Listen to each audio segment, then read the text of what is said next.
민주당은 일찌감치 금강불개 이재명을 후보로 옹립했습니다. 국민의힘은 이게 진짜 가능한 일인가? 이거를 여러 차례 외치게 만든 뒤에 어쩔 수 없이 김문수를 후보로 세웠는데요.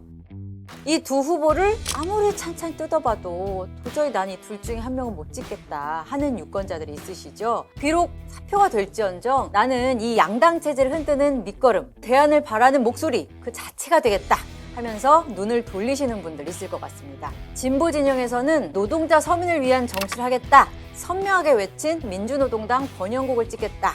또 보수 진영에서는 김문수 말고 또 누가 없나 하다가 국민의힘에서 쫓겨나다시피 한 이준석을 염두에 두고 계실 것 같습니다. 그래서 김문수라는 국민의힘 후보 말고 이준석을 찍으면 그러면 대통령이 될까요? 되려고 이러는 걸까요? 되나요?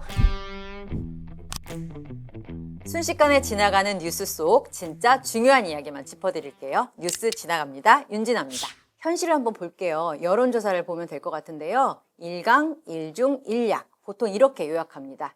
1강 이재명, 1중 김문수. 여기서 1약. 오늘은 이준석 이야기 해보겠습니다. 과학고 출신의 하버드대 졸업, 20대의 여당 비대위원, 최연소 당대표, 40세의 대선 후보. 빠르게 달릴 줄 알고 일찌감치 성공한 젊은 정치인 이준석입니다. 보수면 그냥 국민의힘 후보 김문수 찍으면 되는 거 아니야? 그런데 이준석이 보수 일부의 지지를 받는 이유는 무엇일까요? 보수 주류 입장에서는 김문수가 확실하게 양껏 마음 주기가 약간 좀 꺼려지는 인물입니다. 한독수로 후보 교체를 하는 과정이 저렇게 해도 되나? 정말 어이없게 폭력적으로 이루어진 이유는 이런 식으로 김문수를 꺾어도 진영 내에서는 너그러이 이해해 줄 것이라 믿었기 때문이기도 합니다. 왜 그럴까요? 일단 김문수의 출신을 보죠. 1세대 위장 취업 대학생이에요. 전형적인 그 좌파 역사죠. 고문에도 동지들의 이름을 불지 않고 버틴 전설적인 운동가 출신입니다. 지금은 보수지 않냐? 아니요. 극우입니다. 주류 보수가 아니에요. 현역 국회의원 중에 김문수 세력이라고 부를 만한 사람은 단 한 명도 없습니다. 그러니까 이른바 아스팔트 우파인 전광훈 사랑제일교회 목사와 자유통일당을 창당했겠죠. 지금 이 자리에 오셔야 될 분은 제가 아니라 우리 정황훈 목사님입니다. 목사님 빨리 석방될 수 있도록 우리 다 함께 싸웁시다. 감사합니다. 국민의힘이 찌질했던 역사로 기록된 황교안 대표 시절 기억하시나요? 황교안과 함께 부정선거론에 계속 불을 지핀 게 김문수입니다. 국민의힘 본류, 현역 국회의원들 사이에서 김문수는 그동안 그냥 관심 밖, 심지어 무시의 대상이었어요. 보수 진영 엘리트 상당수는 이런 자아상을 갖고 있어요. 시장을 포함해서 교양 전반에 대해 이해가 깊은 나, 교육 수준이 높은 나. 그런데 정광훈, 황교안스러운 김문수? 그 사람을 우리가 밀어야 돼? 우리 같은 멋쟁이 그룹 대표가 김문수야? 아마 머리가 굉장히 아플 거예요. 이 틈을 비집고 이준석이 등장합니다. 이준석은 무려 20대에 박근혜 퀴즈로 정치권에 데뷔했어요. 졸업장이라는 문화화폐 가운데서 보수 진영이 제일 비싸게 쳐주는 것, 최고액권 하버드대 졸업장을 갖고 있습니다. 그리고 능력주의라고 명명된 어떤 이즘을 바탕으로 젊은 세대 일부를 확실하게 포섭했죠. 이른바 인국공 사태가 벌어지자 인국공 로또 취업 성토 대회를 열었던 게 대표적인 장면인데요. 우리는 공부하지 않고 노력하지 않아도 가재 부모 개구리로 행복하게 살면 된다는 민주당의 가짜 평등, 가짜 공정과 맞서겠습니다. 남녀노소 누구나 공정하게 경쟁할 수 있는 환경을 만들 것입니다. 마이클 샌델은 공정하다는 착각에서 규칙을 지키며 열심히 일하는 자는 누구나 자기 재능이 허용하는 한도까지 성공할 수 있다. 이 주문이 불평등을 외면하는 동시에 세계화 속의 전리품을 갖지 못한 사람들을 자극했다. 이렇게 설명하는데요.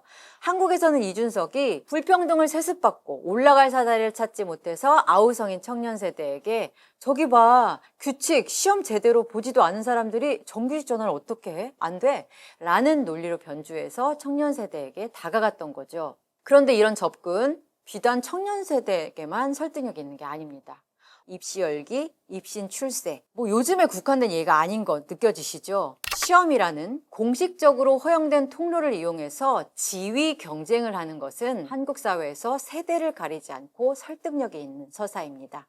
브리디웨나 콜린스 같은 사회학자의 말을 빌리자면 개인화된 권력 투쟁, 이건 근현대 한국사에 주구장창 이어져 왔던 거예요. 그래서 이준석은 자신의 성공을 정치적 자산으로 삼은 겁니다. 중산층 가정에서 태어나가지고 열심히 노력해가지고 나중에 당대표도 할 수 있고 국회의원도 할 수 있고 나중에 대통령까지 될 수 있다면은 이 서사와 사다리가 대한민국에 유지되고 지켜져야 된다. 다음 이준석은 바로 여러분의 자녀가 될 수 있다. 나처럼 하면 돼. 이게 먹힐 거라고 본 거죠. 이준석의 지향은 여기저기 업그레이드 버전으로 보수주의와 호환성 있는 편입니다. 보수 진영을 폭망의 길로 이끈 부정선거론을 비롯해서 각종 음모론에 이준석은 단호하게 선을 그을 줄 알고요. 개인주의나 자유주의에 대한 신념이 강해서 전후 반공적 보수주의와도 확실히 다른 결을 보여주는 서구 보수정당에 가까운 사상관을 세련되게 뽐낼 줄도 알아요. 기존 보수정당 지도자와는 달리 한국 민주화운동에 대해서 존중의 뜻을 분명하게 밝혀왔다는 점,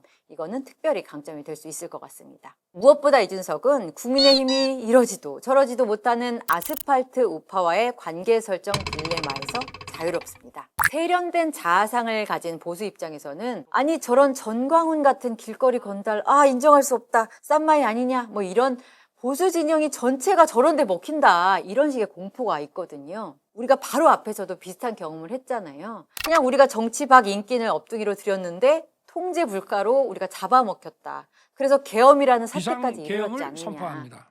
더 글로벌하게 유사한 사례로는 히틀러도 얘기할 수 있습니다. 히틀러의 부상과 독일의 망조도 인기 없는 보수정당이 나치의 인기와 대중 동원력만 이용하고 우리 히틀러를 마음대로 제어할 수 있다, 이렇게 착각해서 수상 자리까지 내줬다가 벌어진 일이죠. 여기까지. 어머, 이준석한테 끌리고 있는 나를 발견한 보수 진영의 심정 이해가 가십니까? 뉴스 지나갑니다. 제가 쭉 설명드렸던 것에서도 유추하실 수 있겠죠. 이준석이 강중, 약중의 약 포지션으로 3자 구도에 껴있다는 것, 우리 정치에서 제3지대가 있는 것 같은 착각을 불러일으켜요. 이준석이 내는 메시지를 보면 양당 구조가 유권자 선택을 제한한다, 거대 양당 모두 낡았다, 이런 메시지를 반복하기 때문에 양당 체제 자체를 비판하는 것처럼 보이기는 합니다. 이 거대하고 부패한 양당 정치 체제에 저는 두 글자로 이야기하고 싶습니다. 둘 다 방패! 그리고 지난 총선 동탄 선거에서 중도 진영 상당 부분을 흡수해서 승리한 이후에는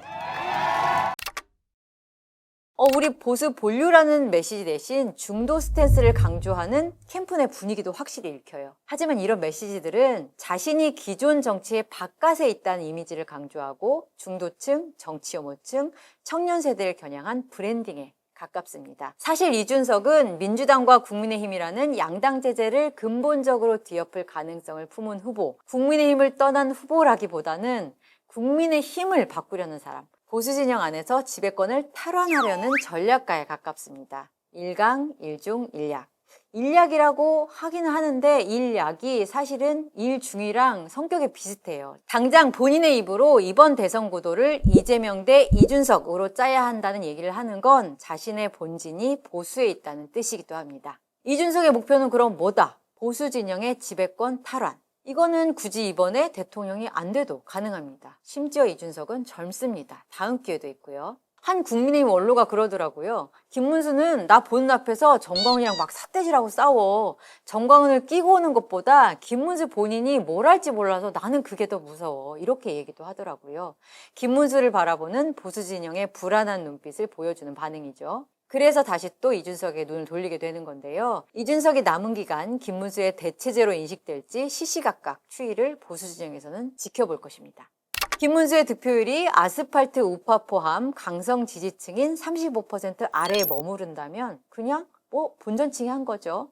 보수의 미래를 도모할 정치적 자산이 김문수에게는 없다. 이것을 증명하고 폐기될 겁니다. 동시에 이준석이 두 자릿수 득표를 기록하면, 심지어 선거운동 비용을 100% 돌려받을 수 있는 15% 이상을 기록하면 보수의 정계 개편, 더 이상 미룰 수 없다. 본격적으로 이뤄질 겁니다. 1편에서도 얘기했지만 국민의힘은 샌놈이 누굴까, 여기에 굉장히 예민해요. 그래서 될 것 같으면 눈밭에 굴리는 공처럼 세력이 붙을 겁니다. 동시에 그 결과치는 이준석의 객관적인 정치적 능력치로 평가받겠죠.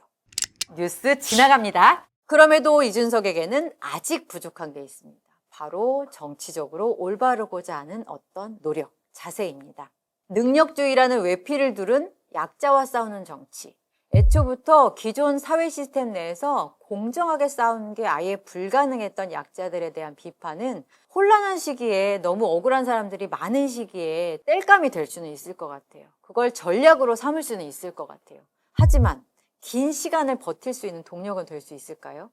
정치가 정당성이라는 무기로 싸우는 장이라는 걸 감안해 볼게요. 이준석의 논리는 논쟁적이고 이슈 파이팅의 측면이 있고 어딘가 우리의 마음속에 있었던 것을 건드리는 측면이 있는데 인류라는 종이 오랜 세월 기릴 수 있는 내용인지 확신이 서질 않습니다. 전장현이라는 단체는 최대 다수의 불행과 불편을 야기해야 본인들의 주장이 관철된다는 비문명적인 관점으로 불법 시위를 지속하고 있습니다. 4호선 51개 지하철역 중에서 가장 무임승차 비율이 높은 역이 어딘지 아십니까? 어딥니까?